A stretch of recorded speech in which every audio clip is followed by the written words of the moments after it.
17년형부터 수입되기 시작한 완전 풀체인지 2세대 XC90은 처음에는 총 7가지 트림으로 수입되면서 다양한 라인업을 갖추었었죠. 당시만 해도 디젤에 대한 선호도가 상당히 높았기 때문에 D5 모델이 많이 팔렸고 가성비가 좋았던 모멘텀도 꽤나 찾는 분들이 많았습니다. 그런데 불과 몇 년 사이에 분위기가 이렇게나 바뀔 줄은 참 세상 오래 살고 볼 일이죠. 결과적으로 지금은 XC90 B6, XC90 T8 단 두 트림만으로 구성되었다고 볼 수 있겠습니다. 두 모델 모두 가솔린 엔진 베이스죠.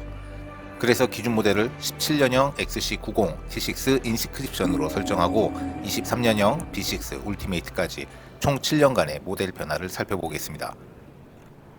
17년형 XC90 T6 인스크립션은 9,550만원으로 출시되었습니다. 볼보의 PPL이 바로 본격적으로 시행된 해도 이 18년도부터인데요. 어설픈 PD와 잘못된 협찬사의 콜라보 결과물 하나 보고 가실게요.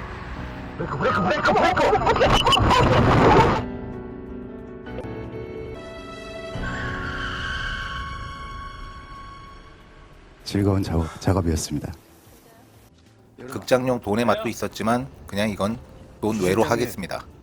그런데 저거보다 공식 출시되기도 전에 병행으로 들여온 XC90을 연정훈, 한가인 부부가 애용하는 모습과 조인성 씨가 이용하는 모습이 더 화제가 됐죠. 물론 결정타는 효린의 민박이었고요. 좋은 데이트였습니다.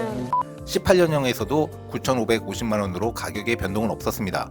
다만 천연가죽 대시보드가 인조가죽으로 바뀌었는데요. 이게 더운 나라에서 직사광선으로 인해 가죽의 변형이 이슈가 되어서 변경된 거라고 어디서 본 것 같긴 합니다.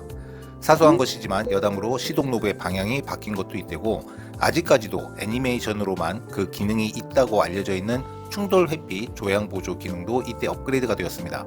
이상하게도 볼보는 이 상황을 재현한 실제 실험 영상을 아직까지도 보여주지 않고 있네요. 억스 단자가 삭제되었습니다. 오디오를 제대로 즐기는 분들에게는 달갑지 않은 삭제였죠. 19년형은 18년형 대비 가격도 사양도 차이가 전혀 없었습니다. 20년형으로 넘어가면서 볼보에서는 리프레시드라고 칭하는 상품성 개선 모델이 나오게 되었는데요. XC90이 그 첫 대상이 되었죠. 그런데 일반적인 페이스리프트 수준이 아니었기 때문에 달라진 부분이 쉽게 눈에 띄지는 않았는데요. 앞 전방 센서의 결속 구조가 바뀌었습니다. 이전에 자꾸 빠져서 문제가 되었던 상황이었죠.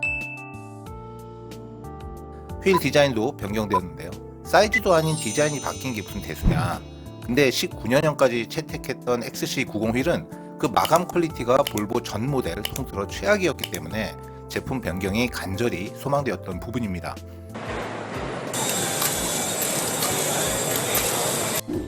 앞 범퍼 모양이 일부 변경되었고 그릴 엠블럼 디자인도 살짝 변경되었습니다. 21년식에 들어서부터는 마일드 하이브리드 엔진으로 변경되었죠. 그래서 T6에 마하 시스템이 접목된 엔진을 B6로 칭했는데요. 가격이 9,290으로 오히려 260만원이 인하되었습니다. 볼보 코리아가 그 이유를 정확히 밝힌 바는 없지만 당시 21년형으로 넘어오면서 XC60과 XC90만 가격 인하가 단행됐죠. XC60 T6 인수는 XC60 B6 인수로 넘어오면서 440만원이나 인하되었습니다. 반면 나머지 모델은 모두 50에서 100만원가량이 인상되었습니다. 먼저 XC90 21년식에서 삭제되었거나 달라진 부분을 보면 인스크립션 사이드 몰딩 각자가 삭제되었습니다. 그래서 그냥 밋밋한 크롬 장식물이 하나 부착된 모양새가 되었고요. 인스크립션 배지도 이때부터 삭제가 되었고요. 반면 추가된 것도 있는데요. 스마트폰 충전 기능이 들어갔고 대망의 크리스탈 기어노브가 적용되었죠.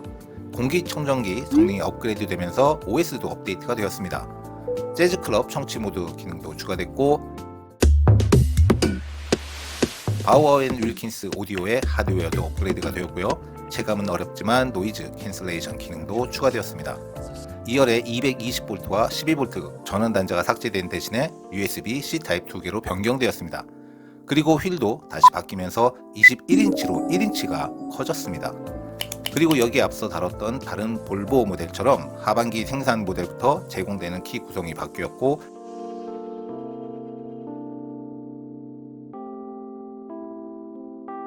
2열, 3열 시트의 천공 스킨이 밋밋한 스킨으로 바뀌었습니다.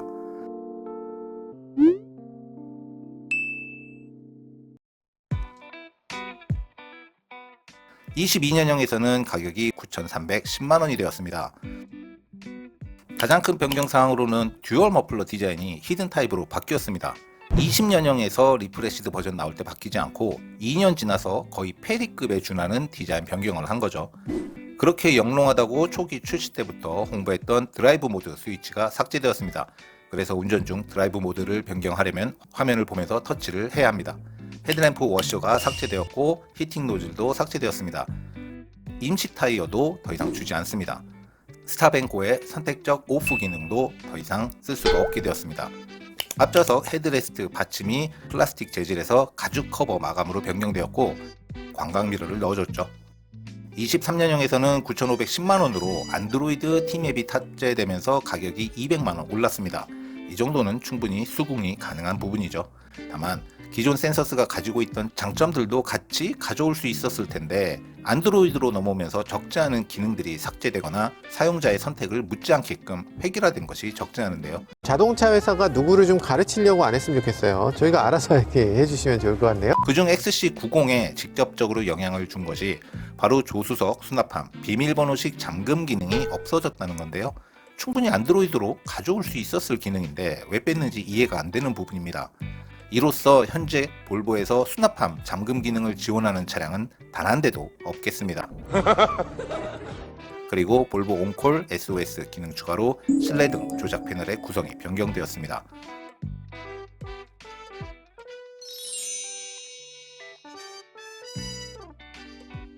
자, 여기까지가 XC90 타양 변천사였습니다.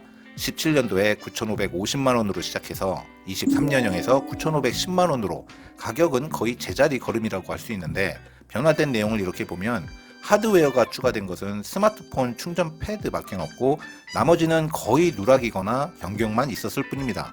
그리고 소프트웨어가 티맵, 음성인식 등이 가능해졌지만 역시 그 안에서도 많은 부분 기능을 생략한 부분이 아쉽게는 여전하네요.